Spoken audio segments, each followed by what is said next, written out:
नमस्कार साथियों, स्वागत है आप सभी का हमारे YouTube channel the teacher group पर। हमारी चल रही थी समावेशी शिक्षा की सीरीज, जो कि हेल्पफुल रहेगी डीएलएड थर्ड सेमेस्टर एवं बीएड सेकेंड ईयर के सभी स्टूडेंट्स के लिए एवं उन सभी स्टूडेंट्स के लिए जो किसी भी टीचिंग एग्जाम की तैयारी कर रहे हैं। पिछले वीडियो में हमने डिस्कस किया था कि समावेशी शिक्षा क्या होती है, यह विद्यालय के लिए क्यों आवश्यक है, इसके अंतर्गत विद्यालय में किन किन तरह के बदलाव किए जाते हैं। साथ ही हमने यह भी समझा था कि सामान्य बालक क्या होते हैं एवं विशिष्ट बालक क्या होते हैं। विशिष्ट बालकों के लिए शिक्षा में हम किस तरीके से अपने करिकुलम में बदलाव करते हैं, किस तरीके से उनके समायोजन के लिए हम अपने विद्यालय में व्यवस्था करते हैं, उनके सहायक उपकरणों की व्यवस्था करते हैं। जिनमें हमने विशिष्ट बालकों में हमने बताया था कि विशिष्ट बालक 4 प्रकार के होते हैं, जिसमें पहला प्रतिभाशाली, दूसरा मंदबुद्धि, तीसरा पिछड़े, चौथा समस्यात्मक बालक। आज हम डिस्कस करेंगे प्रतिभाशाली बालक को कि प्रतिभाशाली बालक क्या होते हैं और जानेंगे प्रतिभाशाली बालकों के लिए हमें अपने विद्यालय में किस तरह की शिक्षा व्यवस्था करनी चाहिए, अपने विद्यालय में किन किन तरह के बदलाव करने चाहिए ताकि हम प्रतिभाशाली बालकों को विद्यालय में समायोजित कर सकें। प्रतिभाशाली बालक ऐसे बालक होते हैं, इसको समझने के लिए चलिए हम एक परिभाषा देखते हैं। प्रतिभाशाली बालक रेमंड तथा ओडन के अनुसार प्रतिभाशाली बालक शारीरिक व्यक्तित्व के लक्षणों, विद्यालय उपलब्धि, खेल सूचनाओं और रुचियों की बहुरूपता में सामान्य बालकों से बहुत श्रेष्ठ होते हैं। प्रतिभाशाली बालक शारीरिक रूप से एवं मानसिक रूप से सामान्य बालकों से श्रेष्ठ होते हैं। इनकी खेल में रुचि उपलब्धि सामान्य से अधिक होती है। यह शिक्षण अधिगम कार्यक्रमों में भी सामान्य से अधिक रुचि लेते हैं। पॉल विटी के अनुसार प्रखर बुद्धि बालक वह है जो किसी करने के प्रयास को निरंतर उच्चतर स्तर बनाए रखता है।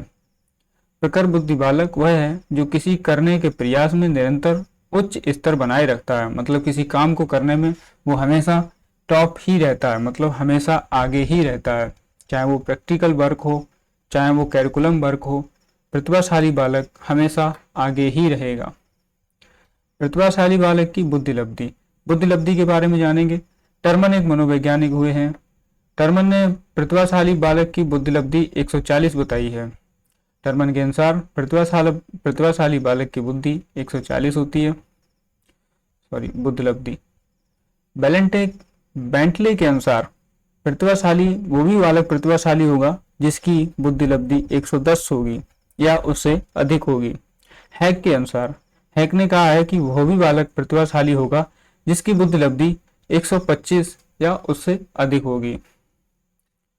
तो सबसे अधिक बुद्धिलब्धि टर्मन ने बताई है। टर्मन ने कहा है कि वह बालक प्रतिभाशाली होगा जिसकी बुद्धि 140 या उससे अधिक होगी। संख्या की दृष्टि देखा जाए तो किसी भी समुदाय में 20% उच्चतम जनसंख्या का भाग, किसी भी समुदाय की जनसंख्या का 20% ही प्रतिभाशाली बालक होते हैं। यूएसए कमीशन ऑफ एजुकेशन के अनुसार 3 से 5% ही बालक प्रतिभाशाली होते हैं। प्रतिभाशाली बालकों की विशेषताओं की बात की जाए, प्रतिभाशाली बालकों की बुद्धिलब्धि अधिकांश 130 से अधिक होती है। यह सामान्य से अधिक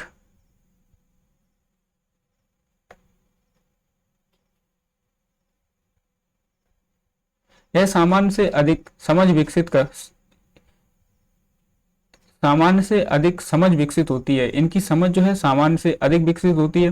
कठिन मानसिक कार्यों का निष्पादन करते हैं। यह कठिन कार्यों को करने में आसानी से कर लेते हैं, जैसे जिन कार्यों में तार्किक बुद्धि एवं चिंतन की अधिक आवश्यकता होती है, ये उन कार्यों को आसानी से कर लेते हैं, जबकि सामान्य और मंद बुद्धि बालक उन कार्यों को करने में कठिनाई महसूस करते हैं। समाज के प्रति सकारात्मक दृष्टिकोण होता है। यह समाज के प्रति सकारात्मक दृष्टिकोण रखते हैं। बालक किसी कार्य पर अधिक ध्यान केंद्रित करते हैं। इन बालकों का ध्यान जो है, कंसंट्रेशन किसी कार्य पर ज़्यादा देर तक बना रहता है और यह उस कार्य को काफ़ी अच्छे ढंग से कर पाते हैं। यह बालक अपने समुदाय में अधिक लोकप्रिय होते हैं। ऐसे बालक अपने समुदाय में, अपने ग्रुप में बहुत ही लोकप्रिय होते हैं। सामान्य से अधिक जिज्ञासु होते हैं। यह बालक सामान्य से अधिक जिज्ञासु होते हैं। इन जिज्ञासु का मतलब होता है जानने की इच्छा रखते हैं, मतलब उन्हें हर सवाल का जवाब चाहिए। ये ऐसा क्यों होता है, कैसे होता है, ये ऐसा क्यों हो गया, अगर ये गोल है तो क्यों है। पाठ्य सहगामी क्रियाओं में अधिक रुचि लेते हैं। पाठ्य सहगामी का मतलब होता है कि जैसे संगीत हो गया, वाद विवाद हो गया, पहेली हो गया आदि पर चर्चा करना, ये सब खेलना, ये सब पाठ्य सहगामी क्रियाओं में आता है। स्पष्टवादी होते हैं।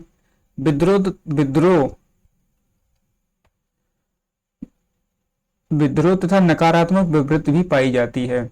इनके अंदर विद्रोह तथा नकारात्मक प्रवृत्तियां भी पाई जाती हैं। हस्तलेखन में लापरवाह होते हैं। इनका जो हैंड राइटिंग है वो थोड़ा अच्छा नहीं होता है। अपनी कमजोरियों को पहचानते हैं। नेतृत्व की क्षमता होती है। अमूर्त चिंतन, मतलब ये उन चीजों के बारे में भी सोच पाते हैं जो सामने नहीं होती हैं। कल्पना कर पाते हैं। आलोचनात्मक चिंतन, अगर किसी की आलोचना करनी हो तो उस पर भी ये चिंतन कर पाते हैं। विवेचनात्मक चिंतन, किसी की विवेचना करनी हो तो उस बात पर भी ये बहुत अच्छा चिंतन कर पाते हैं ऐसे बालक।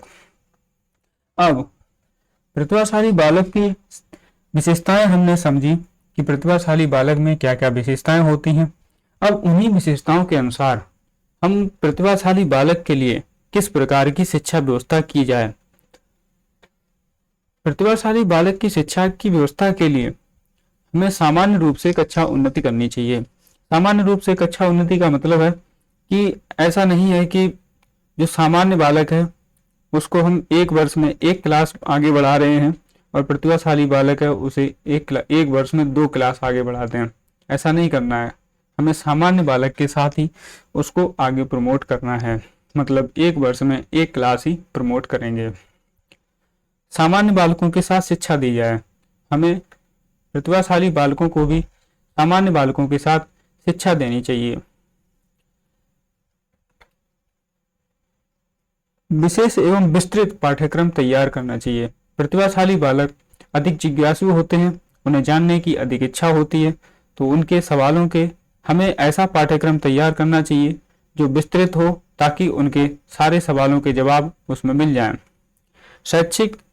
शिक्षक को व्यक्तिगत रूप से ध्यान देना चाहिए। शिक्षकों को व्यक्तिगत रूप से उस पर प्रतिभाशाली बालक पर पर्सनल अटेंशन देनी चाहिए। पाठ्य सहगामी क्रियाओं का आयोजन करना चाहिए। हमें विद्यालय में संगीत, कला, अंताक्षरी, पहेली बूझो आदि जैसे कार्यक्रमों का आयोजन करना चाहिए। नेतृत्व का प्रशिक्षण दिया जाए। ऐसे बालक बहुत नेतृत्व करने में अच्छे होते हैं, इसीलिए इनको नेतृत्व का प्रशिक्षण भी दिया जाना चाहिए। सामाजिक अनुभवों का अवसर प्रदान करना चाहिए। ऐसे बालकों को समाज में भी ले जाना चाहिए और उन्हें सामाजिक अवसरों का अनुभव भी प्रदान करना चाहिए। व्यक्तित्व का पूर्ण विकास किया जाना चाहिए। ऐसे बालकों का व्यक्तित्व का संपूर्ण विकास किया जाना चाहिए। इनका शारीरिक, मानसिक एवं संवेगात्मक रूप से संपूर्ण विकास किया जाना चाहिए। शैक्षिक भ्रमण, ऐसे बालकों की जिज्ञासाओं को शांत करने के लिए एवं उनकी शिक्षा को वास्तविक जीवन से जोड़ने के लिए हमें शैक्षिक भ्रमण पर ले जाना चाहिए। तकनीकी प्रयोग, विशिष्ट बालकों की शिक्षा में